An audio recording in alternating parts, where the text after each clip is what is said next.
وَلَقَدْ يَسَّرْنَا الْقُرْآنَ لِلذِّكْرِ فَهَلْ مِن مُّدَّكِرٍ۔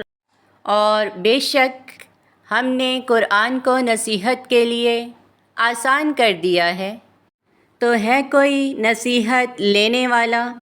نحمدہ ونصلی علی رسولہ الکریم، اما بعد فاعوذ باللہ من الشیطان الرجیم، بسم اللہ الرحمن الرحیم۔ رب اشرح لی صدری ویسر لی امری واحلل عقدۃ من لسانی یفقہوا قولی، رب زدنی علما، اللہم فقہنا فی الدین۔ السلام علیکم ورحمۃ اللہ وبرکاتہ۔ امید ہے کہ آپ سب ایمان اور صحت کی بہترین حالت میں ہوں گے۔ The light of Quran academy کے چینل پر آپ کو خوش آمدید کہتے ہیں۔ آج ہم بات کریں گے تختی نمبر 4 حرکات کے بارے میں۔ حرکات کی تختی بہت اہمیت کی حامل ہے اور نورانی قاعدہ کی اہم ترین تختیوں میں سے ہے۔ یہ تختی درست ہوگی تو آپ کا تقریباً 80% قرآن پاک درست ہو جائے گا۔ اگر حرکات درست نہ ہوئی تو یاد رکھیں حرکات کی غلطیاں لحن جلی میں شمار ہوتی ہیں اور لحن جلی حرام کے زمرے میں آتی ہے۔ حرکات کسے کہتے ہیں؟ حرکات حرکت کی جمع ہے۔ زبر، زیر اور پیش کو حرکات کہتے ہیں۔ جس حرف پر کوئی حرکت ہو اس حرف کو کیا کہتے ہیں؟ اس حرف کو متحرک کہتے ہیں۔ حرکات کی کل تعداد کتنی ہے؟ حرکات کی کل تعداد 9 ہے۔ زبر، زیر، پیش یہ بنیادی حرکات ہیں۔ 2 زبر، 2 زیر، 2 پیش، کھڑا زبر، کھڑی زیر، الٹا پیش۔ اس تختی میں ہم بنیادی حرکات کو ڈسکس کریں گے۔ حرکات کی تختی کے بنیادی مقاصد اور سکھانے کا طریقہ مندرجہ ذیل ہے۔ نمبر 1، حرکات کی شکلیں اور ان کی پہچان۔ جب بھی کسی حرف کے اوپر اس طرح کی ترچھی لکیر ہو تو اس کو زبر بولتے ہیں۔ بچے کو اس چیز کی خاص پہچان کروائیں۔ اسی طرح کسی حرف کے نیچے اسی طرح کی ترچھی لکیر ہو تو اس کو زیر بولتے ہیں۔ اسی طرح کسی حرف کے اوپر سرکل نما ترچھی لکیر ہو تو اس کو پیش بولتے ہیں۔ سب سے پہلے بچے کو حرکات کی پہچان کروائی جائے۔ نمبر 2، حرکات کا تلفظ اور ممکنہ غلطیوں سے بچنا۔ زبر کو ادا کرنے کا معیار کیا ہے؟ یا یوں کہہ سکتے ہیں کہ زبر کا تلفظ کیسے ادا کیا جاتا ہے یا زبر کی ادائیگی کیسے کی جاتی ہے؟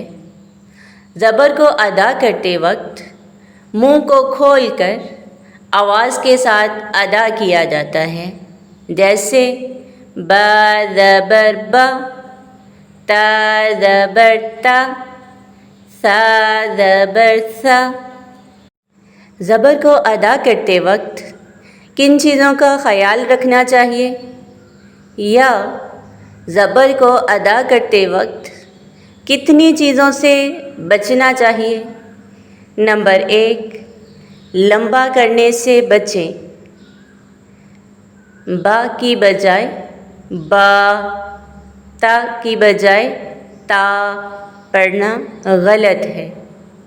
نمبر 2،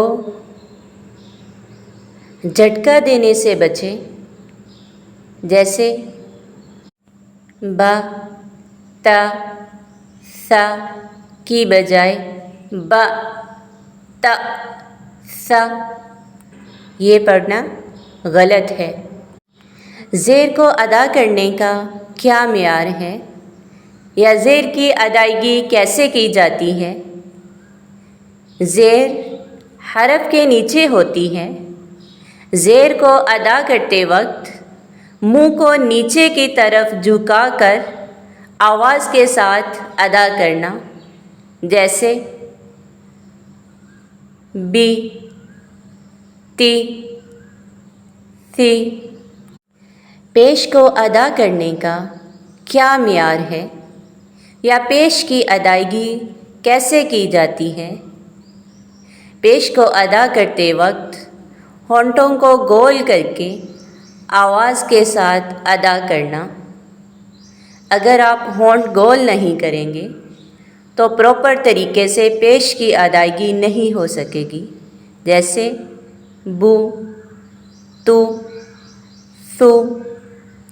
اگر ہونٹ گول نہیں کریں گے تو منہ کھلا رہے گا اور پیش غلط ادا ہوگا۔ زیر اور پیش کو ادا کرتے وقت کن چیزوں سے بچنا لازمی ہے؟ زیر اور پیش کو ادا کرتے وقت 3 چیزوں سے بچنا ضروری ہے۔ نمبر 1، حرکت کو جھٹکا دینے سے بچیں، اور نمبر 2، کھینچنے سے بچیں، جیسے با زبر با، با زیر بی، با پیش بو، با بی بو کو با بی بو پڑھنا غلط ہے۔ اسی طرح کھینچنے سے بچنا ہے، جیسے با زبر با، با زیر بی، با پیش بو، با بی بو۔ اس کو با بی بو پڑھنا غلط ہے۔ نمبر 3، حرکات کو مجہول نہیں پڑھنا، جیسے بی تی سی، بو تو سو کو بے تے سے، بو تو سو۔ ایسے نہیں پڑھنا، بلکہ معروف پڑھنا ہے، جیسے با بی بو تا تی تو۔ یاد رکھیں، انگلش میں جو اے کے بعد بی آتا ہے اس والی ساؤنڈ میں آپ نے زیر کو ادا کرنا ہے۔ اسی طرح انگلش میں او کے ساؤنڈ میں پیش کو بھی ادا نہیں کرنا۔ مجہول پڑھنا اور حرفوں کو کھینچنا، اس غلطی کی بنیاد نورانی قاعدہ کی اس سختی کے اوپر محنت نہ کرنا ہے۔ اس سختی کو صحیح طریقے سے نہ سمجھنا اور نہ پڑھنا ہے۔ اسی وجہ سے بچہ قرآن پاک کو غلط پڑھتا ہے۔ جب بنیاد ہی کمزور ہے تو عمارت بھی کمزور ہوگی۔ کیا الف حرکت اور جزم سے خالی ہوتا ہے؟ جی ہاں، الف ہمیشہ حرکت اور جزم سے خالی ہوتا ہے۔ اگر الف پر حرکت یا جزم آ جائے تو وہ کیا بن جائے گا؟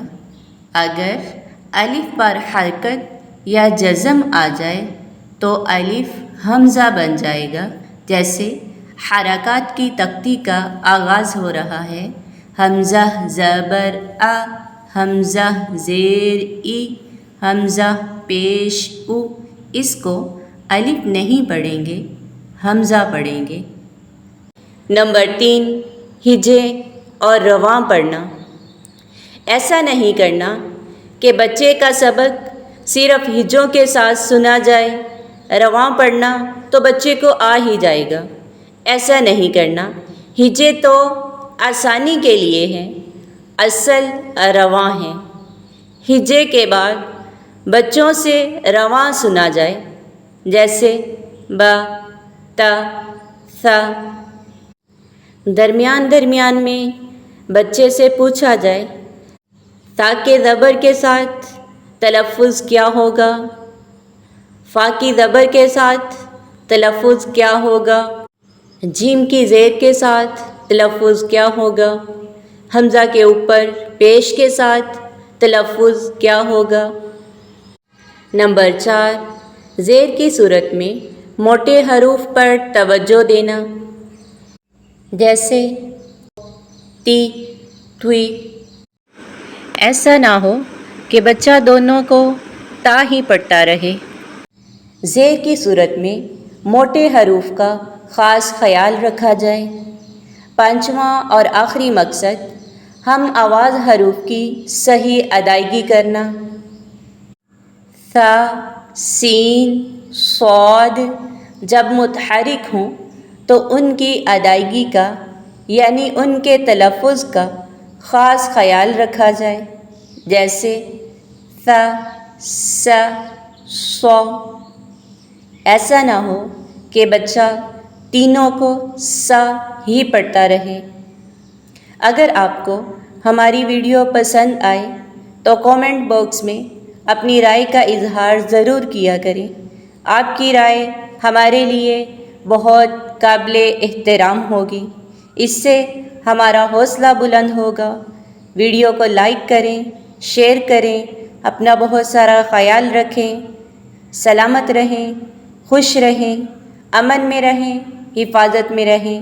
سبحانک اللہم وبحمدک نشہد ان لا الہ الا انت نستغفرک ونتوب الیک۔ والسلام علیکم ورحمۃ اللہ وبرکاتہ۔